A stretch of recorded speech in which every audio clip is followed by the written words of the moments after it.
At 3 a.m., a group of self-proclaimed HOA enforcers forced their way into the home of retired Navy SEAL Jacob Miles, slamming open the front door and knocking over a tall dresser that landed squarely on the crib of his 2-week-old son.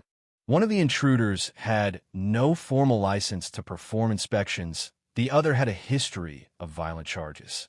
Still, they strutted through Jacob's living room like kings of a forgotten domain, hiding behind generic tactical vests and imaginary authority. What they didn't realize was that Jacob wasn't just another quiet suburban dad. He was a soldier with instincts forged in some of the world's most volatile war zones, trained to face chaos, prepared for conflict. He didn't tolerate injustice in the field, and he wasn't about to start in his own home. And when the truth came out backed by footage, witnesses, and national exposure, didn't arrive politely. It blew the door off its hinges. Jacob hadn't known true peace in a long time. After 3 relentless deployments, his last being a classified recovery mission in the Horn of Africa, he had finally come home. Not just to the United States, but to a modest, stilted beach house on the sleepy edge of the Florida Keys. It was the kind of place where the Atlantic breeze kissed the trees and silence was uninterrupted by sirens or gunfire. Inside, it was all lullabies and gentle rocking chairs. His newborn son, Caleb, barely over 7 pounds, lay curled against his chest, breathing soft and slow. Jacob had waited his entire life for this serenity. His wife, Rachel, slept soundly on the couch. Their German shepherd, Duke, snored by her feet. They had moved in 2 months ago with the dream that this community would be different, calm, safe, untainted by the chaos Jacob had left behind. He had reinforced every lock, installed a silent alarm synced to his phone, and mapped out every square inch of the property. Their HOA documents were filed, notarized, and confirmed. Everything was perfect, or so he believed. The sudden crash that woke him at 3:43 a.m. shattered more than the front door. It shattered the illusion. Jacob was on his feet instantly, instincts kicking in. He reached for the Glock 19 on his nightstand, loaded but lowered, and crept toward the foyer with the precision of a man who'd moved through hostile territory more times than he could count. 2 men stood on the porch. One broad, barrel-chested, wearing a black vest labeled HOA enforcement. The other was slimmer, his face obscured by a mask. Neither had a badge. Neither offered credentials. There was no warrant, no prior notice. Just aggression and entitlement. Violation of community facade code. The larger man grunted, pointing to a porch light. "We're inspecting utilities." Before Jacob could reply, the masked man pushed past him into the living room. Duke growled but held back, trained not to act unless commanded. Jacob blocked the hallway. "You're not authorized," he said evenly. "This is my home. You don't enter uninvited, especially not at this hour." But the masked man wasn't listening. He walked directly toward the bedroom, muttering something about checking the wiring. Then, without warning, he gripped the tall dresser next to Caleb's crib and shoved it like it was in his way. The heavywood tipped, groaned, and crashed with a thundering boom that echoed through the house. Rachel bolted upright, disoriented. "Jacob, what's happening?" she gasped. But Jacob was already moving. The moment the dresser hit the ground, his heart seized. He lunged forward, adrenaline surging, and heaved the piece upright with raw strength. The crib had splintered. The mattress was crushed. Caleb lay motionless in the center, his small frame still, his chest barely moving. Rachel screamed a sound of primal horror and dropped to the floor beside her son. Jacob scooped Caleb into his arms. The baby's skin was pale, lips tinged with blue. A single breath, then silence. "Call 911, Rachel sobbed, clutching his hand. "Please, baby, breathe." The 2 men didn't react. The one in the vest gave a shrug. "Must have pulled it over himself," he muttered. "We're just doing our job." Then they turned and walked out. Jacob stood frozen, Caleb limp in his arms.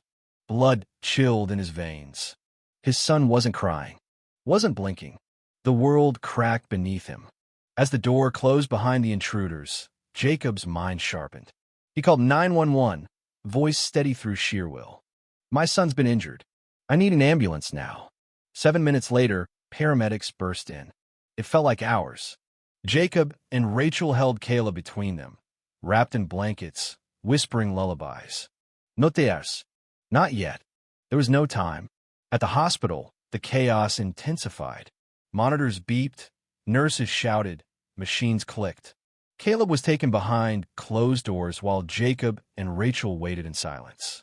When a nurse finally emerged to say their son was stable but had 2 broken ribs and a partially collapsed lung, Rachel broke again.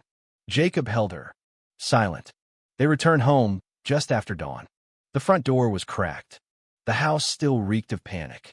But what caught Jacob's eye first was the paper taped to the FRMEA violation notice. Orange ink, unauthorized exterior paint color. Inspection conducted under HOA bylaws.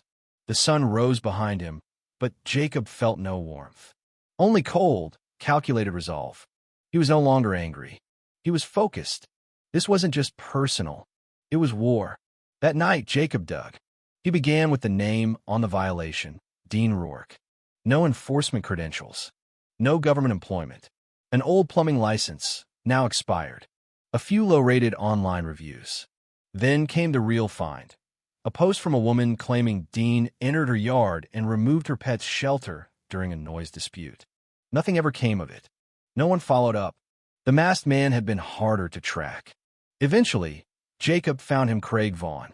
3 years earlier, he'd taken a plea deal after being caught on camera assaulting a teenager while working private security. Probation. No jail time. And now, he had almost killed a newborn. Jacob compiled all documents, complaints, security footage, and sent everything to local reporters. Most ignored him. One didn't. A young journalist named Lily Park had covered HOA abuse stories before. She listened. Within days, her article ran, "Unlicensed HOA enforcers injure infant during unauthorized inspection." It caught fire. Comments flooded in from residents with similar stories, threats, unlawful entries, intimidation. One woman said her garden was ripped out after refusing access. Another's car was vandalized. The HOA responded with denial and threats of a lawsuit, claiming Jacob's accusations were defamatory and that the men were acting under emergency bylaw authority. Jacob didn't flinch. He'd seen this tactic before: discredit, delay, deny. No arrest came. The police said it was a civil matter. The HOA board dismissed his claims publicly. Jacob watched one board member on TV say, "The homeowner exaggerated the situation." He stood outside the hospital room while Caleb slept, now off the ventilator, breathing. Rachel sat nearby, still and silent. They both knew no help was coming. Not unless they made it. 2 weeks later, they came again. 6 men this time. Tactical vests. Flashlights. Helmets. At 2:08 a.m., they approached the house whispering legalese and code violations. But Jacob was ready. From the rooftop, hidden behind night vision gear and reinforced siding, he watched. The moment they struck the door once, twice, a third time he acted. One shot to the leg, a second to the shoulder. Both non-lethal, but enough. The rest froze. On the ground. Hands out. "Don't move," he commanded from above. They dropped instantly. By the time sheriff's deputies arrived, 3 were zip-tied, 2 wounded, and 1 visibly wet himself.